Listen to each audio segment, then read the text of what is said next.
This is Crystal High reporting for Politic 365 here with Malik Yoba. How are you today? You sound like a journalist.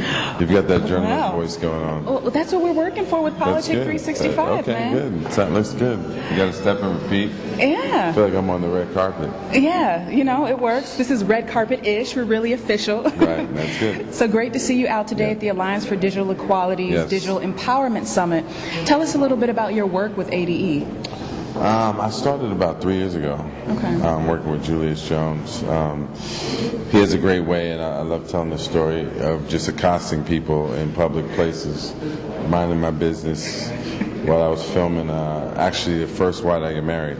Okay. And he approached me, told me what he was doing, which I thought was a really good and important and necessary thing, although I didn't really realize how wide the gap of broadband access remained. This was 2007. Okay. And so initially I started doing voiceovers for him.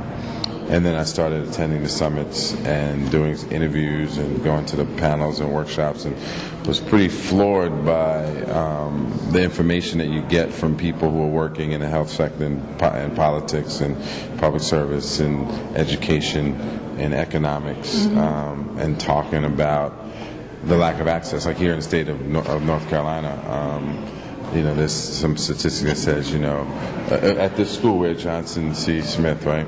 University, I think, they said when 60% of the students that entered had broadband access in their home life. Okay. So that's 40% that didn't. Right. So that's a pretty tremendous number. It's almost half of the population. So when you hear things like that, it lets you see how much more needs to happen. So my involvement is multifaceted. Initially, like I said, it started with voiceovers, and now it's hosting. But even moving into helping to promote the message and the brand of the Alliance for Digital Equality beyond the summits, because a lot of folks still don't know what's going on. Right. So we do web streaming during the conferences. I think it's seen in 30 plus cities and 20 something states. But everyone should know what's going on.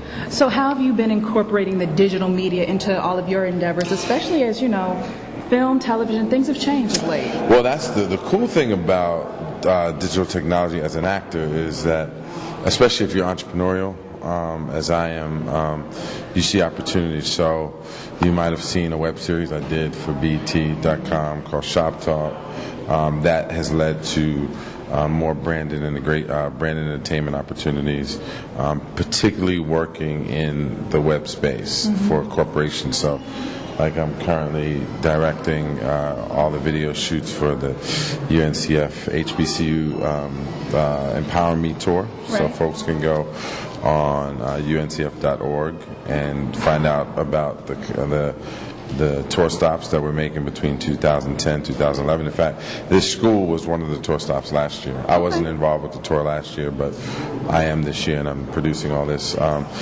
doing work with other companies, doing more marketing stuff, and it's great. You know, even on set, you know, I may shoot with my flip cam and put stuff on my YouTube channel, which is Malik Yoba TV, and folks can go in there and see, like, behind the scenes stories of my life. But the thing, one of the coolest things is that it has leveled the playing field. It gives everyone access to create opportunities, and you know, if you know, the beautiful thing, particularly from an entertainment standpoint, is at this point people find all kinds of things entertaining. It doesn't have to be something that's polished and produced. You can shoot simple little clips, right? Which I do, and I showed you some. And they're great, very entertaining. So you put it on a website, and that creates stickiness, that creates traction, and people will look for that. So, but there's all kinds of marketing opportunities,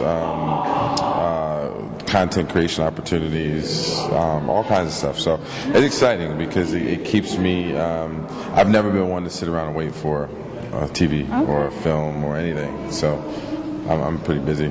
All right, well, thank you, Mr. Pretty Busy Man. There you go. Thank you so much.